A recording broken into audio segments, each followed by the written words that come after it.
Hello students. आज जो हमारा टॉपिक है वो है स्पाइनल कॉर्ड इंजरीज। सबसे पहले जो हम स्पाइनल कॉर्ड की बात करें तो आपको पता होगा स्पाइनल कॉर्ड किसका पार्ट है? सेंट्रल नर्वस सिस्टम का। और स्पाइनल कॉर्ड का क्या काम होता है? इससे जो बॉडी के जो अदर पार्ट्स है वहाँ पे नर्व सप्लाई प्रोवाइड की जाती है। ठीक है, स्पाइनल कॉर्ड से स्पाइनल नर्व्स एराइज होती है जो बॉडी के अदर पार्ट्स में नर्व सप्लाई प्रोवाइड करती है। ठीक है, लाइक जो ये आप डायग्राम देख रहे हो, जैसे जो वर्टिबल कॉलम होता है उसमें कौन कौन सी वर्टिब्राज होती है? Cervical vertebra, thoracic, lumbar, sacrum and coccyx. तो ये जो वर्टिबल कॉलम होता है इसके अंदर इनके अकॉर्डिंग यहाँ से कुछ स्पाइनल नर्व्स एराइज होती है जिनको इन वर्टिब्रा के बेसिस पे इनको नाम दिया गया है। जैसे अगर सर्वाइकल वर्टिब्रा से जो नर्व्स एराइज हो रही है तो उनको क्या बोलते हैं? Cervical nerves. ओके, तो ये सर्वाइकल नर्व्स होती है, एक थोरेसिक नर्व्स होती है, लंबार नर्व्स होती है एंड सेक्रल एंड कोकिजियल नर्व्स यहाँ पे प्रेजेंट होती है। ओके, सो ये स्पाइनल कॉर्ड एंड उसकी नर्व्स के बात हो गई। अब अपन अगर बात करें स्पाइनल कॉर्ड इंजरी की तो इन नर्व्स के अंदर जो स्पाइनल नर्व्स है, इन नर्व्स के अंदर किसी भी तरह की अगर इंजरी हो रही है या स्पाइनल कॉर्ड में किसी भी तरह की इंजरी हो रही है जिसकी वजह से क्या हो, जो स्पाइनल कॉर्ड के जो फंक्शन है, ठीक है, वो अगर लॉस हो रहे हैं तो उस कंडीशन को क्या बोलेंगे? Spinal cord injury. ओके, जैसा कि इसकी डेफिनेशन में लिखा हुआ है, स्पाइनल कॉर्ड इंजरी क्या होता है? It is damage to the spinal cord that cause temporary और permanent changes in its function. Okay, जैसा कि अगर स्पाइनल कॉर्ड में किसी भी तरह का डैमेज हो रहा है जिसकी वजह से क्या हो रहा है, या तो टेम्पररी या परमानेंट इसके फंक्शंस में चेंजेस आ रहा है, तो उसको क्या बोलेंगे? Spinal cord injury. Okay, next अगर इसके बाद इसकी कॉजेस की बात करें तो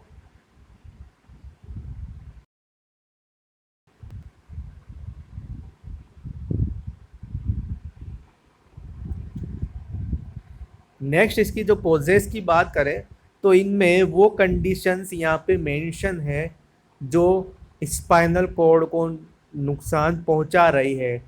लाइक ट्रॉमा, अगर स्पाइनल कॉर्ड में किसी भी तरह का ट्रॉमा हो गया, इंजरी हो गई, तो क्या करेगा? डायरेक्ट स्पाइनल कॉर्ड को इंजरी करेगा। ओके, डैमेज करेगा।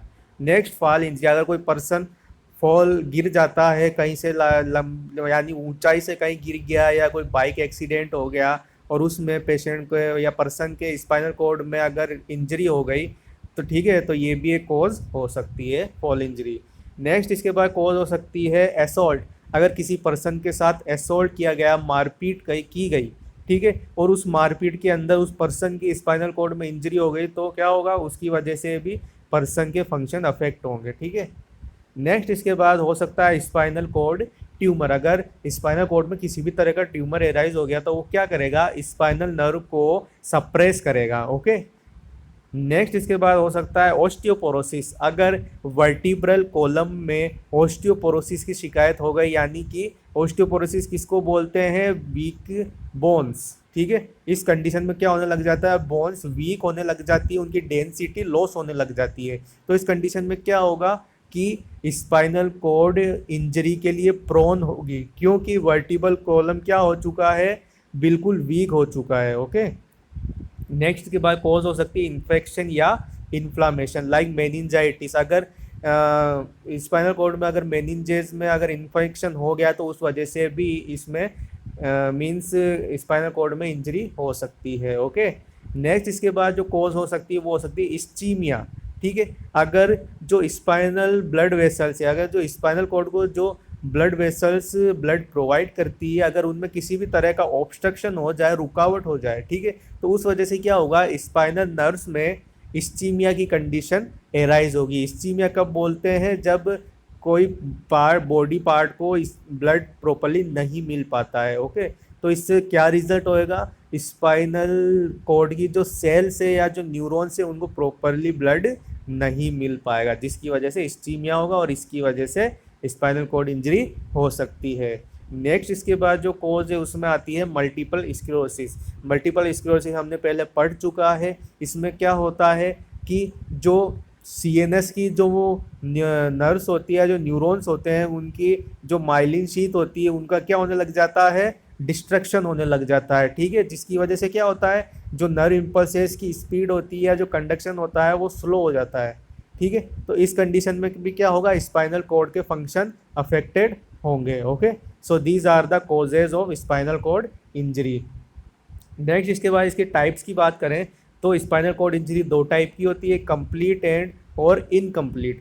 मींस इसका कहने का मतलब ये है कि अगर स्पाइनल कॉर्ड में इंजरी हुई और उस साइट पे या जहाँ पे इंजरी हुई है, लाइक मान लो एग्जांपल के लिए सर्वाइकल इंजरी हुई है, ठीक है, तो इसके नीचे जितने भी टोटल बॉडी फंक्शंस है या जो सेंसेशंस है, ठीक है, अगर वो कंप्लीटली अफेक्टेड हो रहे हैं या लॉस हो रहे हैं तो उसको क्या बोलेंगे, कंप्लीट स्पाइनल कॉर्ड इंजरी। अगर कंप्लीटली फंक्शन लॉस हो रहे हैं, ठीक है, सेंसेशन लॉस हो रहे हैं तो कंप्लीट बोलेंगे उसको। और इनकम्प्लीट कब बोलेंगे, अगर इंजरी होने के बाद भी कुछ सेंसेशन वर्क कर रहे हैं, लाइक, ठीक है, या फंक्शन हो रहा है थोड़ा बहुत भी, तो उसको क्या बोलेंगे, incomplete spinal cord injury. Okay, next इसके बाद बात करें इसके साइन एंड सिम्टम्स की, तो स्पाइनल कॉर्ड इंजरी के जो साइन एंड सिम्टम्स हैं ये डिपेंड करते हैं जो इसकी साइट होती है, इंजरी की जो साइट होती है उसके ऊपर डिपेंड करते हैं। फॉर एग्जांपल जो फर्स्ट वन है, अगर सर्वाइकल इंजरी हुई है, यानी कि जो सर्वाइकल नर्व्स है उनमें इंजरी हुई है, तो इसकी वजह से क्या लक्षण देखने को मिलेंगे, इम्पेयर्ड ब्रीथिंग। ठीक है, क्यों, क्योंकि जो सर्वाइकल नर्व होती है, ये सर्वाइकल नर्व्स मोस्टली जो ब्रीथिंग मसल्स होती है, ठीक है, जो ब्रीथिंग में मसल्स हेल्प करती है इंस्पायरेशन एक्सपायरेशन में, उनको ये नर्व सप्लाई करती है। तो अगर यहाँ पे सर्वाइकल इंजरी हो रही है तो ब्रीथिंग मसल्स क्या हो जाएगी, उनका फंक्शन लॉस हो जाएगा। ठीक है, जिस वजह से वो प्रॉपरली फंक्शन नहीं कर पाएगी, जिसकी वजह से क्या होगा, ब्रीथिंग इम्पेयर्ड हो जाएगी। ओके, नेक्स्ट इसके बाद इसमें किस तरह का पैरालिसिस देखने को मिलेगा सर्वाइकल इंजरी में, टेट्राप्लेजिया और क्वाड्रिप्लेजिया। ठीक है, इसका मीन क्या होता है कि paralysis of both hands and legs, यानी कि जो सर्वाइकल इंजरी होगी तो इसमें टेट्राप्लेजिया यानी टेट्राप्लेजिया पैरालिसिस होगा, यानी कि जो दोनों हाथ है और दोनों पैर है इनमें कंप्लीट पैरालिसिस हो जाएगा। ठीक है, नेक्स्ट इसके बाद सेकंड जो है वो है थोरेसिक इंजरी। थोरेसिक इंजरी हुई है यानी थोरेसिक नर्व्स में इंजरी हुई है, तो उस वजह से क्या सिम्टम देखने को मिलेंगे, जो एब्डोमिनल मसल्स है, ठीक है, उनमें कंट्रोल नहीं रहेगा। ठीक है, सर्वाइकल नर्व्स में तो क्या हो रहा था, ब्रीथिंग वाली मसल्स अफेक्टेड हो रही थी, थोरेसिक नर्व्स में कौन सी मसल्स अफेक्टेड होगी, एब्डोमिनल मसल्स। ओके, और इसके अंदर किस टाइप का पैरालिसिस देखने को मिलेगा, पैराप्लेजिया। ठीक है, सर्वाइकल इंजरी में कौन सा देखने को मिल रहा था, क्वाड्रिप्लेजिया। थोरेसिक इंजरी में कौन सा देखने को मिलेगा, पैराप्लेजिया, यानी कि पैरालिसिस ऑफ लोअर एक्सट्रीमिटी, यानी कि थोरेसिक इंजरी में जो नीचे पैर है, पैर ही अफेक्टेड होंगे या लोअर एक्सट्रीमिटीज ही अफेक्टेड होंगे। ओके, थर्ड वन है लंबर और सेक्रल इंजरी। ठीक है, तो इसमें क्या होगा कि जो एक तो यूरिनरी सिस्टम, ठीक है, यूरिनरी सिस्टम, रिप्रोडक्टिव सिस्टम, ये दोनों अफेक्ट होंगे। रिप्रोडक्टिव एंड जो नीचे के जो बाउल कंट्रोल होता है, ठीक है, बाउल कंट्रोल, ये सब अफेक्टेड होंगे यहाँ पे लंबर इंजरी में। ठीक है, एक तो यूरिनरी सिस्टम अफेक्टेड होगा, इसी वजह से पर्सन का अपने यूरिनरी ब्लैडर या यूरिन कंट्रोल पे, यूरिन जो पास सिस्टम है उस पर कंट्रोल नहीं रहेगा। दूसरा, रिप्रोडक्टिव सिस्टम में क्या होगा, सेक्सुअल डिस्फंक्शन हो जाएगा। ठीक है, थर्ड वन जो बाउल कंट्रोल है, पेशेंट का या पर्सन का अपने बाउल पे कंट्रोल नहीं रहेगा क्योंकि उसकी मसल्स में क्या हो रखा है, पैरालिसिस हो गया है। ओके, सो ये इसके साइनस सिम्टम्स हो गए। वापिस से आपको एक बार ये डायग्राम देख के समझा देता हूँ। देखिए यहाँ पे जो सर्वाइकल इंजरी आप देख रहे हैं, एक तो यहाँ पे बता रखा है C4 इंजरी। ठीक है। सी फॉर इंजरी यानी कि जो फोर्थ सर्वाइकल नर्व है, अगर उसमें इंजरी हो रही है तो क्या होगा, यहाँ से नीचे के जितने भी बॉडी फंक्शन है वो अफेक्टेड होंगे। अगर सिक्स्थ सर्वाइकल नर्व में इंजरी हो रही है तो क्या होगा, यहाँ से जो नीचे के फंक्शन है वो अफेक्टेड होंगे। ओके।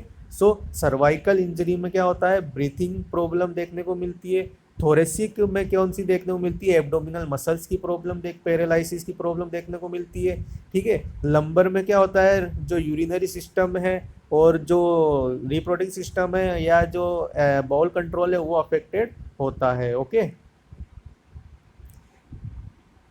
नेक्स्ट इसके बाद अपन इसके डायग्नोसिस की बात करें तो इसमें एक तो हिस्ट्री कलेक्ट करेंगे, फिजिकल एग्जामिनेशन करेंगे पेशेंट का, एक्सरे करेंगे। ओके। और सीटी स्कैन और एमआरआई करेंगे। ये किस लिए कर रहे हैं, एक्सरे या सीटी स्कैन या MRI, to find out any abnormality in spinal cord, like अगर किसी तरह की इंजरी है, ठीक है, तो वो इसमें फाइंड आउट हो जाएगी। ओके। नेक्स्ट इसके बाद जो इसके मैनेजमेंट की बात करें तो इसमें फर्स्ट वन जो आएगा वो होगा इमरजेंसी मैनेजमेंट। अगर किसी पर्सन को स्पाइनल कॉर्ड इंजरी हुई है, अगर इमरजेंसी कंडीशन है तो उसमें क्या मैनेजमेंट करेंगे, तो सबसे पहला रोल या पहला गोल यही होता है स्पाइनल कॉर्ड इंजरी में कि पेशेंट को बेसिक लाइफ सपोर्ट प्रोवाइड किए जाए। ठीक है। बेसिक लाइफ सपोर्ट में क्या दी जाए पेशेंट को, इसमें मीन्स इसमें क्या मतलब,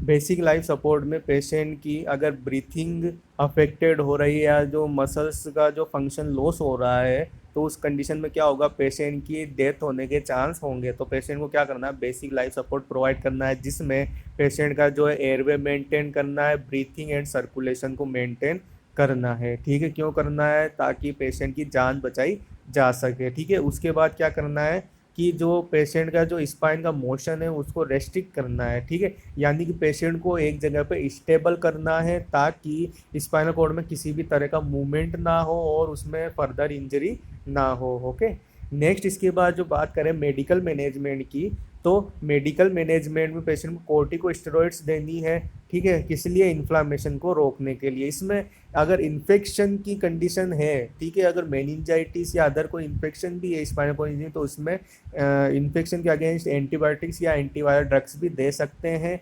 अकॉर्डिंग टू जो मतलब कोज है। अगर वायरल कोज है तो वायरल ड्रग देंगे, बैक्टीरियल कोज है तो एंटीबायोटिक देंगे। ओके। नेक्स्ट इसके बाद बात करें इसके सर्जिकल मैनेजमेंट की, तो सर्जिकल मैनेजमेंट में क्या करेंगे, सर्जिकल मैनेजमेंट क्यों ज़रूरी होता है, पेन को रिलीव करने के लिए। क्योंकि अगर स्पाइनल कॉर्ड में इंजरी हुई है तो एक तो पेशेंट को पेन होगा उस टाइम, और दूसरा जो है फंक्शन लॉस होने के चांस होंगे। तो उन जो मतलब कैजुअलिटीज़ होने वाली आगे चल के या जो प्रॉब्लम्स एराइज होने वाली हैं उनको कम करने के लिए जो सर्जिकल मैनेजमेंट करेंगे उसमें क्या करेंगे कि अगर किसी भी तरह का कोई फॉरेन पार्टिकल या का फ्रेगमेंट अगर स्पाइनल कॉर्ड में फंसा हुआ है, फॉर एग्जांपल अगर स्पाइनल कॉर्ड इंजरी हुई, ठीक है, किसी भी तरह की, और अगर पर्सन की जो स्पाइनल कॉर्ड में उसमें किसी भी तरह का फ्रेगमेंट या तो बोन का फ्रेगमेंट भी हो सकता है वर्टिबल कॉलम का, या बाहर से कोई फॉरेन पार्टिकल्स इंसर्ट हो गया है या कोई फ्रेगमेंट उसका इंसर्ट हो गया है स्पाइनल कॉर्ड में, तो उसको क्या करेंगे, रिमूव करेंगे। क्यों करेंगे, ताकि पेन रिलीफ हो सके। ओके। दूसरा, अगर हर्निएटेड डिस्क है, मीन कि जो वर्टिबल कॉलम है उसमें जो वर्टिब्रल डिस्क होती है वो अगर स्पाइनल कॉर्ड में इंसर्ट करने लग गई है तो क्या करेंगे, उसको भी रिमूव वहाँ से करेंगे। ठीक है। ऐसा क्यों करेंगे, ताकि जो पेन हो रहा है वो कम हो सके। ओके। थर्ड वन क्या करेंगे, अगर फ्रैक्चर वर्टिब्रा, अगर वर्टिब्रा फ्रैक्चर हो रखी है उस वजह से स्पाइनल कॉर्ड में किसी भी तरह की प्रॉब्लम एराइज हुई है तो उसके लिए क्या करेंगे, इस फ्रैक्चर वर्टिब्रा को भी रिमूव करेंगे। ओके। सो ये इसका सर्जिकल मैनेजमेंट है। सर्जिकल मैनेजमेंट का गोल क्या रहेगा, स्पाइनल कॉर्ड पे एक तो पेन रिलीव करना, दूसरा प्रेशर रिलीव करना। ठीक है। अगर किसी तरह का फॉरेन पार्टिकल्स के फ्रेगमेंट्स वहाँ पे प्रेजेंट है तो उसको रिमूव करेंगे। अगर कोई डिस्क हर्निएटेड हो रखी है, इंसर्ट करी हुई है स्पाइनल कॉर्ड में, तो उसको रिमूव करेंगे। अगर फ्रैक्चर वर्टिब्रा है तो उसको भी रिमूव करेंगे। ओके। नेक्स्ट सर्जिकल मैनेजमेंट में बात आएगी कि अगर स्पाइनल कॉर्ड में ट्यूमर हो रखा है तो उसके लिए क्या करेंगे, उस ट्यूमर को रिमूव करेंगे। ठीक है, काइंडली रिमूव करेंगे ताकि स्पाइनल कॉर्ड पे अगर किसी भी तरह का कंप्रेशन या प्रेशर हो रखा है तो उसको रिलीव किया जा सके। ओके, सो अगर आपको इसमें किसी भी तरह कोई प्रॉब्लम हो तो प्लीज़ मुझे कमेंट करें। Thank you.